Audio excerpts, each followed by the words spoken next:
La guerre commerciale est lancée et le bouleversement est mondial. Donald Trump a officiellement augmenté considérablement les droits de douane américains sur les produits venant de la Chine, du Mexique et du Canada, mais l'Europe pourrait venir juste après si l'on en croit les dernières déclarations du président américain. Mais alors, quelle est la stratégie de Donald Trump et que pourrait-il se passer désormais, y compris dans le cas de la France? Salut, c'est Hugo, j'espère que vous allez bien, c'est donc le sujet à la une des actualités du jour en voix off cette semaine. Alors, ce qui perturbe l'économie mondiale en ce moment, c'est donc ces droits de douane américains. En effet, ce lundi, le président américain a signé un texte qui augmente les droits de douane sur les produits chinois entrant aux États-Unis, les portant à 20% contre 10% jusqu'ici. Il a aussi confirmé des droits de douane de 25% dès ce mardi sur tous les produits canadiens et mexicains, à l'exception des produits énergétiques canadiens qui ne seront taxés qu'à hauteur de 10%. Mais alors, pourquoi est-ce que Trump a décidé d'augmenter ses droits de douane pour ces trois pays? Eh bien, officiellement, Donald Trump dit vouloir obliger la Chine, le Canada et le Mexique à lutter davantage contre le trafic de fentanyl. Le fentanyl, c'est donc un opiacé utilisé dans le domaine médical à l'origine, mais qui est désormais largement détourné comme drogue. Il est à l'origine de dizaines de milliers d'overdoses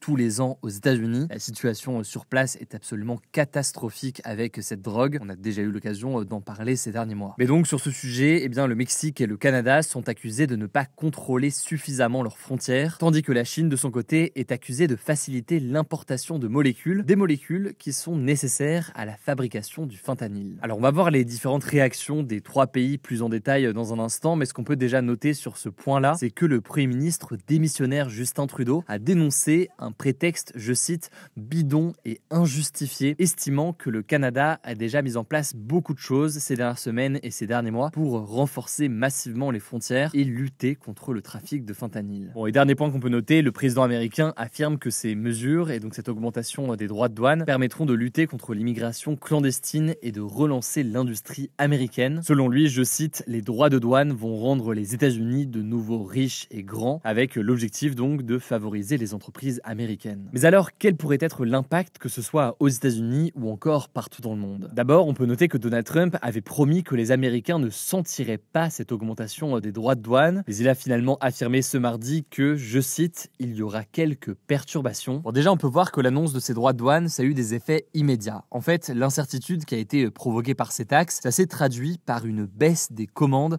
et par une difficulté accrue pour les entreprises à pouvoir planifier l'avenir, ce qui risque donc de fragiliser certaines entreprises américaines. Par exemple, on peut noter que la chaîne de restauration Chipotle a annoncé que la hausse des droits de douane sur les importations d'avocats mexicains pourrait impacter ses marges. Et pour le moment, le groupe a décidé de ne pas augmenter les coûts, sauf que, eh bien, elle pourrait être contrainte de le faire à terme. Bref, pour résumer, certaines entreprises américaines et leurs consommateurs pourraient se voir impactés dans les prochains jours. Plus largement, on a assisté à un choc sur les marchés financiers et par exemple à New York, la bourse a plongé après l'entrée en vigueur de ces nouvelles taxes. Cette réaction, elle montre donc que les investisseurs s'inquiètent des effets négatifs des droits de douane sur l'économie et les entreprises, y compris donc aux États-Unis. En fait, sur le long terme, alors c'est quelque chose qui fait débat, mais les économistes alertent sur plusieurs risques. Le premier risque, c'est le risque aux États-Unis de stagflation. Alors stagflation, qu'est-ce que c'est? C'est la contraction du mot stagnation et inflation. C'est donc une situation où l'économie connaît à la fois une hausse des prix élevés, donc une inflation élevée, mais en parallèle, eh bien, une faible croissance économique. Alors très concrètement, pour des consommateurs, une stagflation,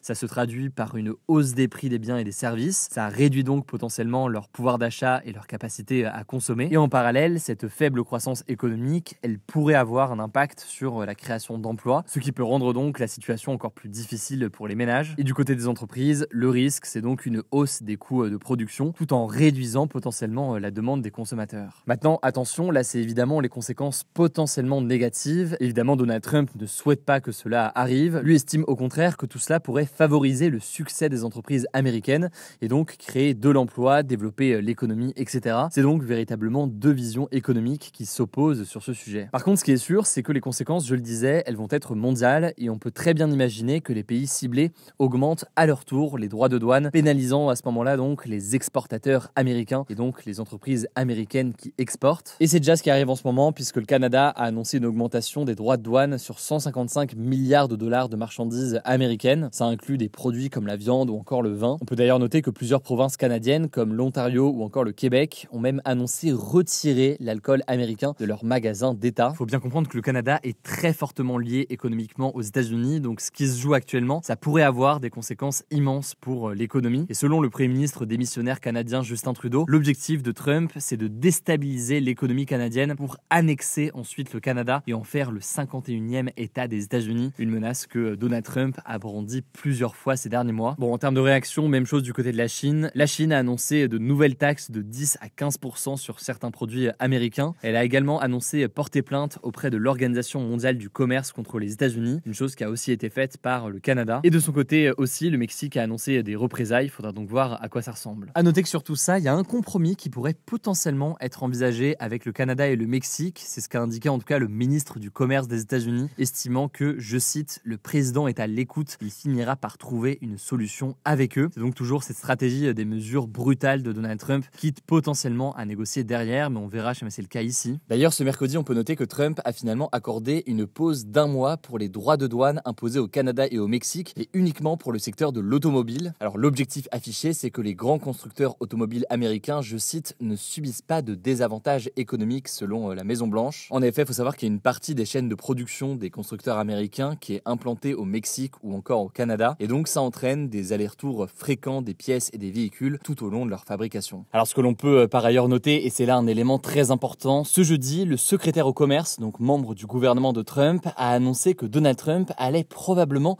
reporter la plupart des droits de douane pour le Canada et le Mexique. Alors pour l'instant, il n'a pas donné plus d'informations. Est-ce un changement de stratégie? Est-ce autrement une réaction aux chiffres qui ont été annoncés ce matin avec les employeurs américains qui ont annoncé le plus grand nombre de suppressions d'emplois depuis juillet 2020 avec 172 000 suppressions de postes au mois de février. Alors cette suspension de l'augmentation des droits de douane n'a pas encore été confirmée par Donald Trump. On verra donc si jamais c'est le cas dans les prochains jours. Mais ce qui est sûr, c'est que cette annonce d'augmentation des droits de douane ces dernières semaines a fortement perturbé l'économie mondiale, mais aussi l'économie des États-Unis. Ça vient de tomber et comme Hugo ne peut pas tourner, je prends le relais. Donald Trump a annoncé suspendre l'essentiel des droits de douane contre le Mexique jusqu'au 2 avril. Le président américain a indiqué avoir pris cette décision après s'être entretenu au téléphone avec la présidente du Mexique, Claudia Sheinbaum, avec qui il a, je cite, une très bonne relation. La situation évolue donc très rapidement, on continuera à vous tenir informé. Ce que l'on sait en tout cas, c'est que Donald Trump ne compte pas s'arrêter là en matière de taxation. Il pourrait y en avoir beaucoup d'autres dans les prochains jours. Il a notamment annoncé l'introduction d'une surtaxe de 25% sur l'acier et sur l'aluminium qui devrait s'appliquer à tous les pays dès le 12 mars. Enfin, on peut noter que Donald Trump a menacé à plusieurs reprises l'Union européenne ces derniers jours d'une augmentation similaire. Alors pour l'instant, ça n'a pas été mis en place, mais évidemment, il faudra observer ça dans les prochains jours. C'était notre épisode des Actus du jour dédié à ce sujet. Donc, je vous mets le lien en description pour mieux comprendre ce que prévoit Donald Trump pour l'Europe et la stratégie européenne en face. Je vous laisse avec Samy pour les actualités en bref et je reviens juste après. Merci Hugo et bonjour à tous, on commence avec cette actu. La Russie a réagi ce jeudi à l'allocution d'Emmanuel Macron par la voix notamment du porte-parole du Kremlin Dmitri Peskov qui a estimé que la France veut, je cite, que la guerre continue. Le ministre des Affaires étrangères russe, Sergei Lavrov, a lui aussi réagi déclarant que les propos d'Emmanuel Macron sur la dissuasion nucléaire sont une menace pour la Russie. Le président français a déclaré hier qu'il était prêt à étendre le champ de la dissuasion nucléaire française au niveau de l'Union européenne. Il a notamment évoqué un dialogue stratégique avec les pays européens qui n'ont pas l'arme nucléaire. Il a aussi réagi au potentiel envoi de troupes européennes en Ukraine une fois la paix signée, évoqué hier soir par le président français, qu'il considérerait comme une implication de la France dans la guerre. Et d'ailleurs, ce jeudi, s'est aussi tenu un sommet de crise sur l'Ukraine à Bruxelles, en Belgique, réunissant les dirigeants de 27 États européens et le président ukrainien Volodymyr Zelensky. Les dirigeants ont notamment débattu de la manière dont l'UE peut supporter l'Ukraine alors que les États-Unis montrent des signes de désengagement de plus en plus forts. L'autre objectif de ce sommet, c'était aussi de revenir sur les garanties de sécurité nécessaires au maintien de la paix en Ukraine. Je vous mets des liens en description si vous voulez en savoir. Deuxième actu au sujet du Proche-Orient, les États-Unis et le Hamas ont confirmé avoir eu des contacts directs, une information qui fait suite aux révélations du média américain Axios. Interrogé sur le sujet, la Maison-Blanche a affirmé ce mercredi avoir eu des échanges tenus secrets discrètement avec le Hamas, en précisant qu'Israël avait été consulté sur ces discussions. Ces consultations rompent avec une politique de longue date qui veut que les États-Unis n'aient pas de discussion directe avec des groupes qu'ils considèrent comme terroristes, ce qui est le cas du Hamas depuis 1997. Et toujours concernant le Proche-Orient, le président américain Donald Trump a menacé le Hamas ce mercredi, leur exigeant de libérer les otages toujours retenus à Gaza dans un message posté sur son réseau social Truth Social. Dans son message, Donald Trump affirme, je cite, « Au peuple de Gaza, un bel avenir vous attend, mais pas si vous gardez des otages. Si vous le faites, vous êtes morts, prenez la bonne décision. » Il a également dit, je cite, « Envoyez à Israël tout ce dont le pays a besoin pour finir le travail dans la bande de Gaza, soulignant qu'aucun membre du Hamas ne sera en sécurité si vous ne faites pas ce que je dis. » À l'heure actuelle, le maintien du cessez-le-feu et la suite de la libération des otages restent incertains puisque Israël et le Hamas s'opposent sur la façon de prolonger le cessez-le-feu depuis ce week-end. Troisième actu en France, au collège et au lycée, un élève sur deux a déjà entendu dire du mal des juifs de la part de camarades de classe, selon un sondage IFOP portant sur la haine anti-juive mené auprès de 2000 collégiens et lycéens. Parmi les données, 54% des élèves adhèrent au moins à un préjugé anti-juif, 48% ont déjà été témoins de propos ou actes antisémites dans leur établissement et 16% ne veulent pas d'un juif pour ami. Face à cette hausse de l'antisémitisme, les auteurs de l'étude rappellent que cela représente l'état de la société française et que son augmentation inédite doit être comprise comme un signal d'alerte, non pas seulement pour les juifs, mais pour l'ensemble de la population française. L'étude appelle à une plus grande mobilisation des pouvoirs publics pour renforcer la lutte contre l'antisémitisme à l'école. Quatrième actu, Caroline Darian, la fille de Gisèle et Dominique Pellico, a déposé plainte ce mercredi contre son père pour viol, tentative de viol et agression sexuelle. Deux photos d'elle dénudée avaient été retrouvées par les enquêteurs sur le disque dur de Dominique Pellico, condamné en décembre à 20 ans de prison pour avoir violé, drogué